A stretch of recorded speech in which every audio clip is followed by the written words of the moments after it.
শিক্ষার্থীরা, তোমাদেরকে অনলাইন ক্লাসে স্বাগতম। আশা করি তোমরা ভালো আছো, সুস্থ আছো এবং নিরাপদে আছো। আমি তোমাদের দোয়া ভালো আছি। গত ক্লাস আমি তোমাদের সাথে কালপুরুষ এবং কালের বিশিষ্ট প্রয়োগের পার্ট 1 নিয়ে আলোচনা করেছিলাম। আজকে আমি পার্ট 2 নিয়ে তোমাদের সামনে এসে হাজির হয়েছি। গত ক্লাসে আমরা কাল কি, কাল কত প্রকার, কি এবং বর্তমান কাল কি, বর্তমানকালের বিশিষ্ট প্রয়োগ সম্বন্ধে জেনেছি। আজকে আমরা পার্ট 2-তে অতীতকাল এবং অতীতকালের বিশিষ্ট প্রয়োগ, ভবিষ্যৎকালের বিশিষ্ট প্রয়োগগুলো সম্বন্ধে জানবো।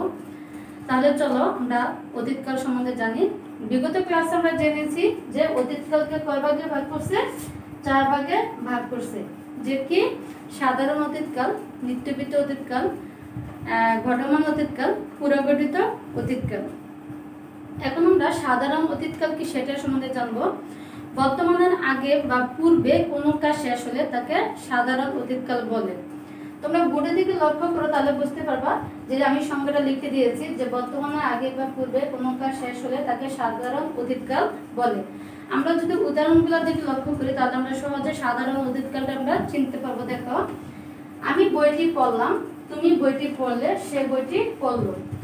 আমরা জানি, গত ক্লাসে আমরা জেনেছি যে আমরা পুরুষ অনুসারে ক্রিয়াটাকে কি করি? পরিবর্তন করি। এইখানে আমরা মূল ক্রিয়াটা কি? পর। পর হচ্ছে আমার এখানে মূল ক্রিয়া। পরের সাথে আমার কি যুক্ত হয়েছে? লাম বিভক্তিটা যুক্ত হয়ে আমার ক্রিয়াপদটা গঠিত হয়েছে। যখন আমার ক্রিয়ার সাথে, মূল ক্রিয়াটার সাথে লাম, লে, লো, ল্যান এই জাতীয় বিভক্তিগুলো যুক্ত হয়ে একটা ক্রিয়াপদ গঠন করবে, তখন আমরা সেটাকে কি বলবো? সাধারণ অতীতকাল বলবো। তাহলে দেখো, আমার প্রত্যেকটা ক্রিয়ার সাথে এখানে কে আছে? লাম আছে, এখানে কে আছে? লে আছে, এখানে কে আছে? লো আছে। তাহলে এই লাম, লে, লো, ল্যান এই জাতীয়গুলো দিয়ে আমরা বুঝতে পারবো এটা হচ্ছে সাধারণ অতীতকাল। এখন আমরা সাধারণ অতীতকালের কিছু বিশিষ্ট প্রয়োগগুলো সম্বন্ধে জানবো। তাহলে চলো, এখনই জানিলাম কুসুমে কীট আছে। তাহলে এখনই জানিলাম কি? কুসুমে কীট আছে। তাহলে এটা হচ্ছে আমার এখন আমরা জানি, এখন যখন বলে তখন আমরা এটা কি বলি? বর্তমানকেও বুঝিয়ে থাকি। কিন্তু আমার মূল ক্রিয়াটার সাথে কি আছে? দেখো, লাম বিভক্তিটা যুক্ত আছে। লাম বিভক্তিটা যুক্ত থাকার কারণে এটাকে আমরা সাধারণ অতীতকাল বলবো। আর এটা হচ্ছে সাধারণ অতীতকালের অর্থাৎ বর্তমান স্থলে সাধারণ অতীতকালকে নির্দেশ করেছে। দ্বিতীয় রূপটাতে দেখো, তোমরা যা খুশি করো, আমি বিদায় হলাম। তাহলে এখানে দেখো, হচ্ছে আমার মূল ক্রিয়া, এর সাথে কি আছে? লাম বিভক্তিটা যুক্ত হয়েছে। লাম বিভক্তিটা যুক্ত হতে আমরা এটা সহজে বুঝতে পারবো এটা হচ্ছে সাধারণ অতীতকালের বিশিষ্ট প্রয়োগ। তাহলে এখন আমরা চলো মোটামুটি সাধারণ অতীতকালের সম্বন্ধে জানলাম। এখন আমরা নিত্যবিত্ত অতীতকাল সম্বন্ধে জানি। শিক্ষার্থীরা, নিত্যবিত্ত অতীতকাল সম্বন্ধে আমরা জানি যে অতীতকালে কোনো কাজের অভ্যস্ততা বোঝালে তাকে নিত্যবিত্ত অতীতকাল বলে। বোর্ডের দিকে লক্ষ্য করে দেখো, আমি লিখে দিয়েছি যে অতীতকালে কোনো কাজের অভ্যস্ততা বোঝাতে তাকে নিত্যবিত্ত অতীতকাল বলে। উদাহরণগুলোর দিকে লক্ষ্য করে দেখো, আমি রোজ বই পড়তাম। তাহলে কি? এটা অতীতকে, অর্থাৎ এখন না, আমি এটা অতীতে পড়তাম, মানে রোজ মানে প্রতিদিন। তাহলে এটা আমার অভ্যস্ততা থেকে প্রকাশ করে। তাহলে আমি রোজ বই পড়তাম, তাহলে এটা আমার অতীতকাল। তুমি রোজ বই পড়তে, সে রোজ বই পড়তো। যখন আমার মূল ক্রিয়ার শেষে, এখানে আমার মূল ক্রিয়া হচ্ছে পর, তার সাথে যখন তাম, তে, তু এই জাতীয় বিভক্তিগুলো থাকে, তারপর তার সাথে একটা অভ্যস্ততা আসে, তাহলে অবশ্যই তাকে আমরা নিত্যবিত্ত অতীতকাল বলবো। এখন আমরা চলো নিত্যবিত্ত অতীতকালের কিছু বিশিষ্ট প্রয়োগগুলো সম্বন্ধে জানি। আজ যদি সুমন আসতো কেমন মজা হতো। তাহলে দেখো, এ আসতো, আশাটার সাথে আমার কি আছে? ত বিভক্তিটা যুক্ত হয়েছে। তাহলে এটার সাথে এখানে আমার তো আছে। দেখো, তাহলে আমরা এটা দিয়ে বুঝতে পারবো এটা হচ্ছে আমার নিত্যবিত্ত অতীতকাল। তাহলে দেখো, আজ যদি সুমন আসতো, তাহলে এটা আমরা কি অর্থে প্রকাশ করে? যে কামনা অর্থে প্রকাশ করে। অর্থাৎ তুমি ধরো কামনা করলা, সে যদি আজকে আসতো, তাহলে এটা কামনা অর্থে প্রকাশে। এরপর দেখো, 27 হতো যদি 127। তাহলে দেখো, 27 কখন 127 হয় না? তাহলে এখানে দেখো হতো, এখানে এত দিয়ে আমরা বুঝতে পারি এটা হচ্ছে আমার নিত্যবিত্ত অতীতকাল। তাহলে এটা এখানে 27 কখন 127, এটা অসম্ভব কল্পনা। যে তাহলে আমরা এটা বলতে পারি অসম্ভব কল্পনাতে প্রকাশ করেছে। অসম্ভব কল্পনা প্রকাশে। তাহলে আমরা নিত্যবিত্ত অতীতকাল সম্বন্ধে জানলাম। এখন চলো আমরা ঘটমান অতীতকাল সম্বন্ধে জানি। শিক্ষার্থীরা, আমরা ঘটমান অতীতকাল সম্বন্ধে জানি যে অতীতকালে কোনো কাজ চলছিল এরূপ বুঝালে তাকে ঘটমান অতীতকাল বলে। অর্থাৎ অতীতে কোনো কাজ চলতেছিল, এরকম চলছিল। তাহলে দেখো আমরা উদাহরণগুলো দেখে লক্ষ্য করি যে আমি কাজ করছিলাম, তুমি কাজ করছিলে, সে কাজ করছিল। তাহলে দেখো কাজটা কি ছিল? চলমান ছিল, কিন্তু কখন? অতীতকালে। যখন এরকম থাকে তাহলে আমরা এটাকে বুঝতে পারবো এটা হচ্ছে আমার বর্তমান অতীতকাল। এখন আমরা বিশিষ্ট প্রয়োগগুলো সম্বন্ধে লক্ষ্য করি। দেখো কাল সন্ধ্যা বৃষ্টি পড়ছিল, তাহলে কাল মানে কি? এটা আগে মানে অর্থাৎ এখন না, বর্তমানের সময় আগেটাকে নির্দেশ করে। আর যেহেতু পড়ছিল, এটা হচ্ছে আমাদের বর্তমান অতীতকালকে নির্দেশ করে যে পড়ছিল। তাহলে এখন আমরা বর্তমান অতীতকাল সম্বন্ধে জানলাম। এখন আমরা পুরাগঠিত অতীতকাল সম্বন্ধে জানব। শিক্ষার্থীরা, আমরা এখন পুরাগঠিত অতীতকাল সম্বন্ধে জানি যে কোনো কাজ অতীতের বহু আগে হয়েছে এবং যার পরে আরো কিছু ঘটনা ঘটে গেছে তাকে আমরা যে ঘটমান অতীতকাল বলবো। যে দেখো কোনো কাজ অতীতে বহু আগে হয়েছে এবং যার পরে আরো অনেক কিছু ঘটনা ঘটে গেছে তাকে আমরা পুরাগঠিত অতীতকাল বলবো। তোমরা উদাহরণগুলো দেখে লক্ষ্য করে দেখো, আমি কাজ করেছিলাম, তুমি কাজ করেছিলে, সে কাজ করেছিল।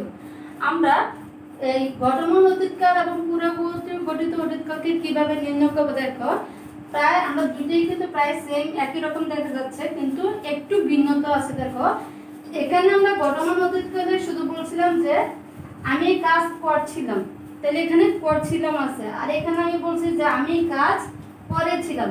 অর্থাৎ যখন এই বিভক্তি ক্রিয়ার সাথে যখন এই বিভক্তি যুক্ত হবে তখন আমরা এটাকে আমরা পুরাগঠিত অতীতকাল বলে নির্ণয় করব। তোমরা দেখো দুইটা দিকে একটু লক্ষ্য করে বুঝতে পারবা যে ঘটমান অতীতকাল আমি বলেছিলাম যে আমি কাজ করছিলাম, আর পুরাগঠিত অতীতকাল বলেছি যে আমি কাজ করেছিলাম। অর্থাৎ পুরাগঠিত অতীতকালে আমরা যখন এই বিভক্তি যুক্ত দিয়ে আমরা ক্রিয়াটাও সংগঠিত হবে, তখন আমরা ক্রিয়া প্লাস বিভক্তি যুক্ত ক্রিয়াপদটা গঠিত হবে, তখন আমরা এটাকে পুরাগঠিত অতীতকাল বলবো। তাহলে দেখো আমি কাজ করেছিলাম, তাহলে এখানে একার বিভক্তিটা আছে। এরপর তুমি কাজ করেছিলে, এখানে আমাদের একার বিভক্তিটা আছে, কিন্তু এখানে দেখো একার বিভক্তিটা নাই। তারপরে সে কাজ করেছিল, এখানে আমার একার বিভক্তিটা আছে, কিন্তু এখানে একার বিভক্তিটা নাই। তাহলে আমরা এই দুইটা দিয়ে আলাদা সহজে নির্ণয় করতে পারবো যখন আমাদের একার বিভক্তিটা যুক্ত থাকবে। এবার দেখো আমরা পুরাগঠিত অতীতকালের বিশিষ্ট প্রয়োগগুলো সম্বন্ধে জানি। দেখো সেবার তাকে সুস্থই দেখেছিলাম, তাহলে দেখো এটা কি অতীতের অনেক আগে সংঘটিত হয়েছে, মানে অনেক আগে তাকে আমি দেখেছিলাম, কিন্তু এরপরে কিন্তু আরো অনেক ঘটনা ঘটতে পারে। এই জন্য এটাকে পুরাগঠিত অতীতকাল বলে। দেখো এখানে আমরা যে মূল ক্রিয়াটা, এই মূল ক্রিয়াটার সাথে এ বিভক্তি যুক্ত হয়েছে, তাহলে দেখো সেবার তাকে আমি সুস্থই দেখেছিলাম, এই যে এ বিভক্তি যুক্ত হতে এটা আমার পুরাগঠিত অতীতকাল হয়েছে। পানিপথের তৃতীয় যুদ্ধে 1 লক্ষ সৈন্য মারা গিয়েছিল, এখানে দেখো আমার এই বিভক্তি যুক্ত হয়েছে। তাহলে আমি এই বিভক্তি দিয়ে আমরা সহজভাবে আমরা সহজে নির্ণয় করতে পারবো যে কোনটা যে বর্তমান অতীতকাল, কোনটা পুরাগঠিত অতীতকাল। সহজে তোমরা এই ইয়েটা মনে রাখবে। চলো আমরা এখন ভবিষ্যৎকাল সম্বন্ধে জানি। শিক্ষার্থীরা, বিগত ক্লাসে আমরা জেনেছি যে ভবিষ্যৎকালকে আমরা 3 ভাগে পেয়েছি। সেটা হচ্ছে কি সাধারণ ভবিষ্যৎকাল, বর্তমান ভবিষ্যৎকাল, পুরাগঠিত ভবিষ্যৎকাল। তাহলে আমরা ভবিষ্যৎকালকে কয় ভাগে পেয়েছিলাম? 3 ভাগে। তাহলে এখন আমরা চলো সাধারণ ভবিষ্যৎকাল কি সেটা সম্বন্ধে জানি। যে ক্রিয়া পরে কিংবা অনাগত কালে সংঘটিত হবে সেই ক্রিয়াকে সাধারণ ভবিষ্যৎকাল বলে। আমরা উদাহরণগুলো দেখে লক্ষ্য করে দেখো, আমি কাজটি করব, তারপর তুমি কাজটি করবে, সে কাজটি করবে। তাহলে দেখো এটা আমি কাজটি করব, কিন্তু কখন করব এটা কোনো নির্দিষ্ট নেই, যেহেতু নাই তাহলে এটা আমার ভবিষ্যৎকে নির্দেশ করে। তাহলে যেহেতু আমার মূল ক্রিয়াটার সাথে কে যুক্ত আছে? বো শব্দটা অর্থাৎ বো বিভক্তিটা যুক্ত আছে, তাহলে এই বিভক্তিটা যুক্ত থাকাতে আমি এটা বুঝবো যে এটা হচ্ছে ভবিষ্যৎকাল।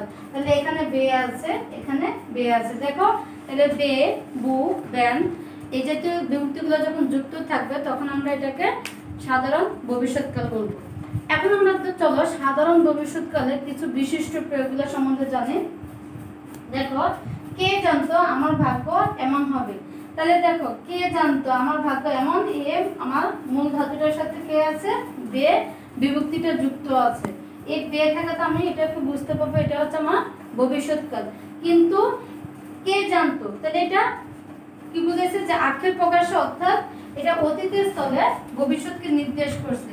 অতীতের স্থলে আক্ষেপ প্রকাশে অতীতের স্থলে নির্দেশ করছে। কি বুঝেছি যে কে জানতো আমার ভাগ্য এমন হবে, আক্ষেপ প্রকাশে ভবিষ্যৎ ও অতীতে নির্দেশ করেছে। এখন আমরা চলো ঘটমান অতীতকাল সম্বন্ধে জানি শিক্ষার্থীরা, যে এখন আমরা বর্তমান ভবিষ্যৎকাল সম্বন্ধে জানবো। যে ভবিষ্যতে কোনো কাজ চলতে থাকবে এরূপ বুঝালে তাকে আমরা পুরাগঠিত ভবিষ্যৎকাল বলবো। দেখো আমি বলে লিখে দিয়েছি, ভবিষ্যতে কোনো কাজ চলতে থাকবে এরূপ বুঝালে তাকে আমরা পুরাগঠিত বর্তমান ভবিষ্যৎকাল বলবো।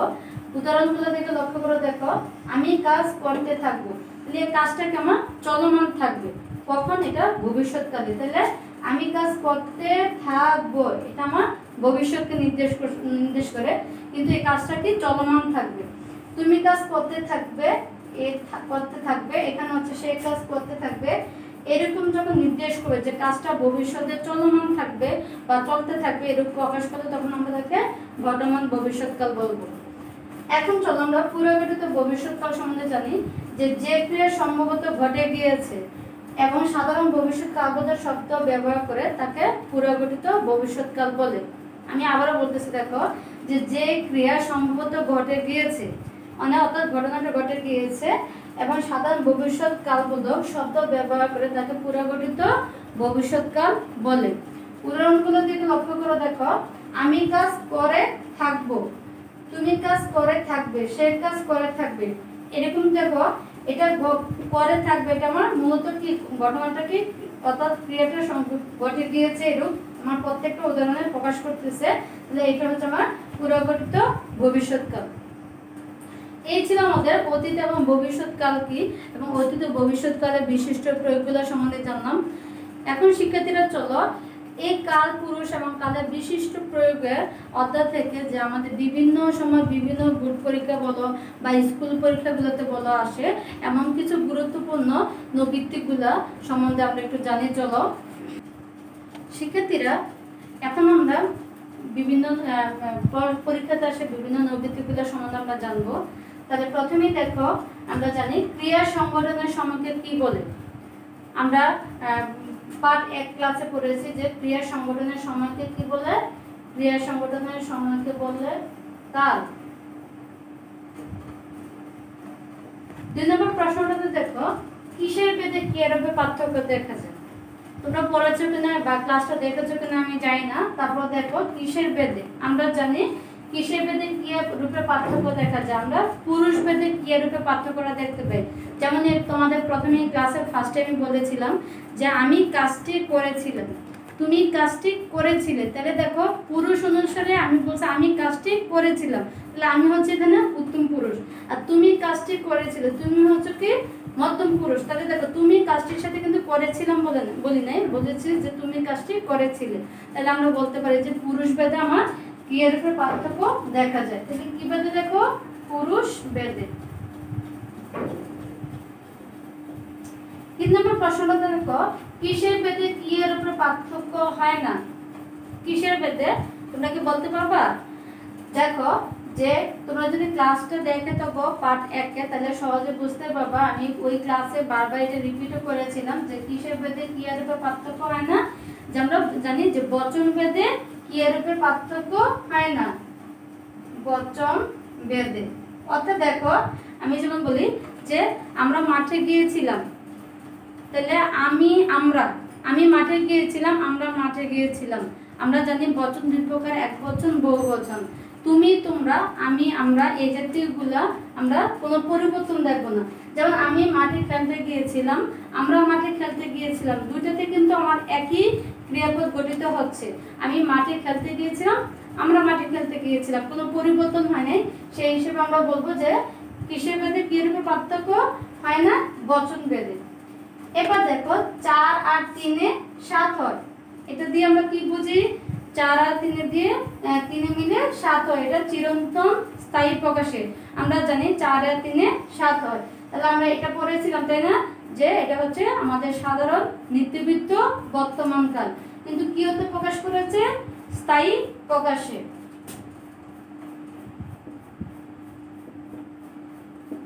স্থায়ী প্রকাশে। এরপর দেখো শিক্ষার্থীরা, বাবরের মৃত্যুর পর হুমায়ুন দিল্লির সিংহাসনে আরোহণ করেন। তাহলে এটা বাবর কি অনেক ঐতিহাসিক একটা ঘটনা। তাহলে দেখো এই ঐতিহাসিক ঘটনা আমরা এটা কি পাই, যে এটা হচ্ছে আমার সাধারণ নিত্যবৃত্ত বর্তমানকালকে প্রকাশ করে, এটা হচ্ছে ঐতিহাসিক ঘটনা।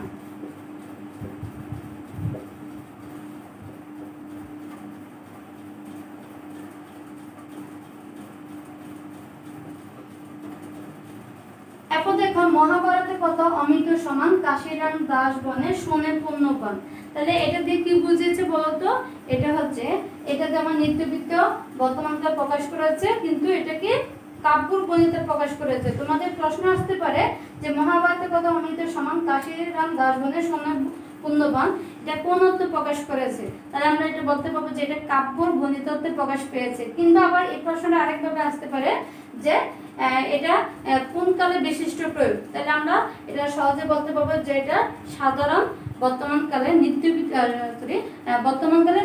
বর্তমানকালে বিশিষ্ট প্রয়োগ। তাহলে এটা আমরা কি পেয়েছি, কাব্যর বনিতে। কাব্যর বনিতে নিত্যবৃত্ত বর্তমানকাল। এরপর দেখো কে জানি দেশে আবার সুদিন আসবে কিনা। তাহলে আমরা আসলে একটা নিশ্চয়তা নাই, যে কারণ আমরা জানি না দেশে আসলে কবে আমাদের সুদিন আসবে। তাহলে এটা দিয়ে আমাদের সাধারণ নিত্যবৃত্ত বর্তমানকাল প্রকাশ করেছে। আর এটা হচ্ছে কি, আর বাক্যটা দিয়ে আমরা কি প্রকাশ পেয়েছে, দেখো কে জানে দেশে আবার সুদিন আসবে কিনা, এটা অনিশ্চয়তা প্রকাশ করেছে, অনিশ্চয়তা প্রকাশে। শিক্ষার্থীরা তোমরা আবারও লক্ষ্য করো, আমি বলছি প্রশ্নটা তোমাদের দুই ভাবে ঘুরে আসতে পারে, যে একটা তোমাদের বাক্য দিয়ে দিল, বাক্য দিয়ে বলতে পারি এই বাক্যটাতে কি প্রকাশ করেছে। তাহলে আমরা জানি যে কে জানে দেশে আবার সুদিন আসবে কিনা, তাহলে এটা অনিশ্চয়তা প্রকাশে দিয়ে বাক্যটা প্রকাশ করেছে। কিন্তু আবার প্রশ্নটা আসতে পারে যে কে জানে দেশে আবার সুদিন আসবে কিনা, এটা কোন কালে বিশিষ্ট প্রয়োগ। তাহলে আমরা এই বাক্যটা দিয়ে আমরা বুঝতে পারবো এটা হচ্ছে আমাদের যে সাধারণ নিত্যবৃত্ত বর্তমানকালের নিত্যবৃত্ত বর্তমানকালের বিশিষ্ট প্রয়োগ। এখন দেখো 8 নম্বর উল্টো দেখো, সকলেই যেন সবাই হাজির থাকে। এখন দেখো সকল মানে সবাইকে বোঝাইছে, আর সকলের জন্য সবাই হাজির থাকে এটা ভবিষ্যৎকালে। আমরা জানি যে যখন যদি যেন এই জাতীয় যদি থাকে, কিন্তু সেটা যদি অতীত কিংবা ভবিষ্যৎকালকে যদি নির্দেশ করে থাকে, কিন্তু যখন যেন যদি এই জাতীয় শব্দগুলো যদি থাকে, তাহলে আমরা সেটাকে আমরা কি বলবো, যে নিত্যবৃত্ত বর্তমানকাল বলবো। তাহলে দেখো এখানে কি আছে, সবাই সকলেই জানো, তাহলে এই জানোর শব্দটা আমার আছে, এই জানোটা থাকাতে আমি এটা সহজে বুঝতে পারবো এটা হচ্ছে আমার নিত্যবৃত্ত বর্তমানকাল। এবার তাহলে আমরা এটা তোমাদেরকে সহজ পরীক্ষাতে আসতে পারি, এটা কি হতে প্রকাশ করেছে, নিত্যবৃত্ত বর্তমানকালের বিশিষ্ট প্রয়োগ।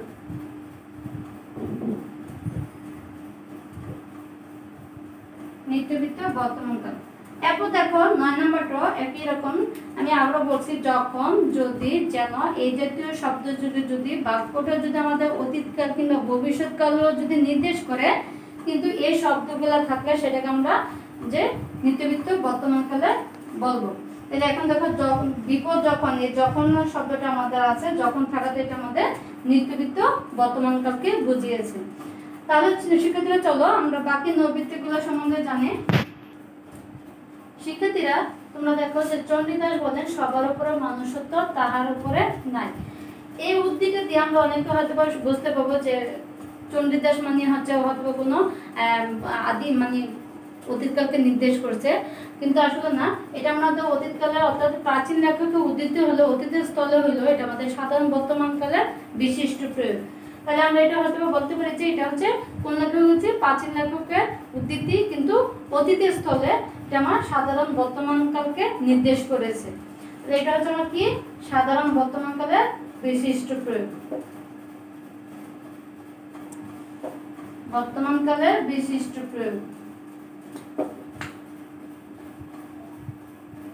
বিশিষ্ট প্রয়োগ। এরপর দেখো 10 নম্বরটাতে তিনি গতকাল হাটে যাননি। আমরা অনেকে যখন গতকাল শব্দটা থাকে তখন অনেকে মনে করি গতকালে থাকলে এটা আমার অতীতকালকে নির্দেশ করছে। না, যখন গতকাল থাকবে, গতকাল থাকলে আমার এটা অতীতকাল হবে না। কিন্তু এখন দেখো গতকাল হাটে যাননি, যানের সাথে কে আছে? নি বিভক্তিটা যুক্ত আছে। আমরা একটা সূত্র পড়েছি গত ক্লাসে যে নাই, নেই, নেই এই জাতীয় শব্দ যোগে যদিও সেটা অতীতকালে নির্দেশ হয়, তারপরে সেটা আমরা সাধারণ বর্তমানকালে বিশিষ্ট প্রয়োগ বলে জানবো। তাহলে তিনি গতকাল হাটে যাননি, এটা হচ্ছে আমার সাধারণ বর্তমানকালের বিশিষ্ট প্রয়োগ। এটা আমার সাধারণ বর্তমানকাল, সাধারণ বর্তমান কাল। তারপর দেখো চিন্তা করো না কালে আসছি। দেখো চিন্তা করো না কালে আসছি, কাল বলতে আমরা হয়তো পরের দিনটাকে প্রকাশ করি। তাহলে তাহলে এই কালটাকে দেখলাম অনেকে হয়তো এটাকে বলি এটা হচ্ছে আমার ভবিষ্যৎকালকে বোঝাচ্ছে, বা আমাদের এরকম একটা চিন্তাধারা আসে এটা ভবিষ্যৎকালে হতে পারে। আসলে এটা ভবিষ্যৎকাল না, এটা হচ্ছে অতীতকালের। তো এটা হচ্ছে আমাদের বর্তমানে পুরোগতিকে প্রকাশ করেছে, কিন্তু এটা হচ্ছে আমার কি বুঝাইছে যে এটা আমার অতীতকালকে নির্দেশ করছে, অর্থাৎ ভবিষ্যতের সম্ভাবনা অর্থে এটা আমার বর্তমানকে নির্দেশ করেছে। তারপর 12 নম্বর উল্টো দেখো, এখনই জানিলাম কুসুমে কীট আছে। আজকে আমরা যেটা পড়েছিলাম এখনই, আমরা এই এখনের শব্দটা যখন থাকে তখন আমরা হয়তো সহজে বুঝে ফেলি যে এটা হয়তো বর্তমানকালে নির্দেশ করেছে। না, আসলে এটা বর্তমানকালে হবে না। এই জানিলাম ক্রিয়াটার সাথে আমার লাম বিভক্তিটা যুক্ত আছে। যখন লাম বিভক্তিটা থাকবে তখন আমরা বুঝতে পারবো এটা আমার অতীতকাল। তাহলে অতীতকালের এটা আমার কি হয়েছে যে অতীতকালের কি প্রকাশ করেছে যে পুরাগঠিত ঘটনার স্থলে, পুরাগঠিত বর্তমান স্থলে এটা আমাকে অতীতকালকে নির্দেশ করেছে। এরপর দেখো তোমরা যা খুশি করো আমি বিদায় হলাম। এখানে দেখো এ হয়ের সাথে আমার লাম বিভক্তিটা যুক্ত আছে। লাম বিভক্তিটা যুক্ত থাকলে আমরা এটা অতীতকালের কি বলবো যে সাধারণ অতীতে বিশিষ্ট প্রয়োগ বলবো। আমার তাহলে এই দুইটাই কিন্তু আমার সাধারণ অতীতের বিশিষ্ট প্রয়োগ। শিক্ষার্থীরা তোমরা লক্ষ্য করো যে এখনই জানলাম কুসুমের কীট আছে, অর্থাৎ মূল ক্রিয়াটার সাথে আমার লাম বিভক্তিটা যুক্ত থাকাতে এটা হচ্ছে আমার কি সাধারণ অতীতের বিশিষ্ট প্রয়োগ। এখানে আমার দেখো হয়ের সাথে আমার লাম বিভক্তিটা যুক্ত আছে, এটা আমার সাধারণ অতীতের বিশিষ্ট প্রয়োগ। আর যদি সমন আসতো কেমন মজা হতো। তাহলে দেখো এটা আমার কি কামনা, অর্থাৎ এটাতে আমার কি প্রকাশ করেছে? কামনা প্রকাশে। আমি কামনা করেছি যে সমন যদি আজকে আসতো। তাহলে এই কামনা প্রকাশে নিত্যবিত্ত অতীতের বিশিষ্ট প্রয়োগ। এখন দেখো 27 যদি 127, তাহলে দেখো এটা আমার নিত্যবিত্ত কালে বিশিষ্ট প্রয়োগ, কিন্তু এটা কোন অর্থে প্রকাশ করেছে? দেখো 27 যদি 127, তাহলে এটা অসম্ভব কল্পনাতে বুঝিয়েছে, অসম্ভব প্রকাশে। শিক্ষার্থীরা চলো আমরা আর কয়েকটা সূত্র নৈমিত্তিক সম্বন্ধে জানি।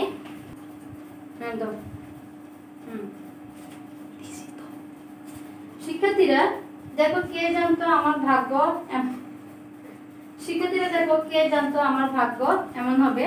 তাহলে এটা আমরা দিয়ে বুঝতে পারি যে এটা আমার কি হয়েছে যে আক্ষেপ প্রকাশে অতীতের স্থলে ভবিষ্যৎকালকে প্রকাশ করেছে। তাহলে এটা আমি কি হতে প্রকাশ করেছে? আক্ষেপ প্রকাশে। তাহলে দেখো আক্ষেপ প্রকাশে আমার অতীতের আক্ষেপ প্রকাশে আমার এটা কি করেছে? নির্দেশ করেছে। তারপর দেখো ভাবলাম তিনি এখন বাড়ি গিয়ে থাকবেন। যদিও সেটা আমার ভাবলাম এটা দিয়ে আমার কি অতীতকে নির্দেশ করছে, যদি অতীত হয়ে থাকে তাহলে তারপর এটা আমার ভবিষ্যৎকালকে অর্থাৎ সাধারণ ভবিষ্যৎকালের বিশিষ্ট প্রয়োগ। তাহলে এটা আমার কি সাধারণ ভবিষ্যৎকালের বিশিষ্ট প্রয়োগ। শিক্ষার্থীরা এই ছিল আমাদের আজকে কালপুরুষ কালের বিশিষ্ট প্রয়োগের উপরে ক্লাস। আশা করি তোমরা যখন ক্লাসটা দেখবো অবশ্যই চেষ্টা করবো পাঠ্য বইয়ের সাথে মিল রেখে ক্লাসটা বোঝার জন্য, তাহলে তোমরা সহজেই বুঝতে পারবা। আশা করি তোমরা কিছুটা উপকৃত হবা। আর আমি তোমাদের পরীক্ষাতে আসে এমন কিছু নৈবেদিক এখানে দিয়ে দিলাম, তোমরা এগুলো দেখবা, বইয়ের সাথে মিলিয়ে মিলিয়ে পড়বা, তাহলে তোমরা অবশ্যই আশা করি ভালো করবা। তোমরা ভালো থেকো, সুস্থ থাকো, এবং এগুলো আমি আমার এখানে ক্লাস সমাপ্তি টানলাম। আল্লাহ হাফেজ।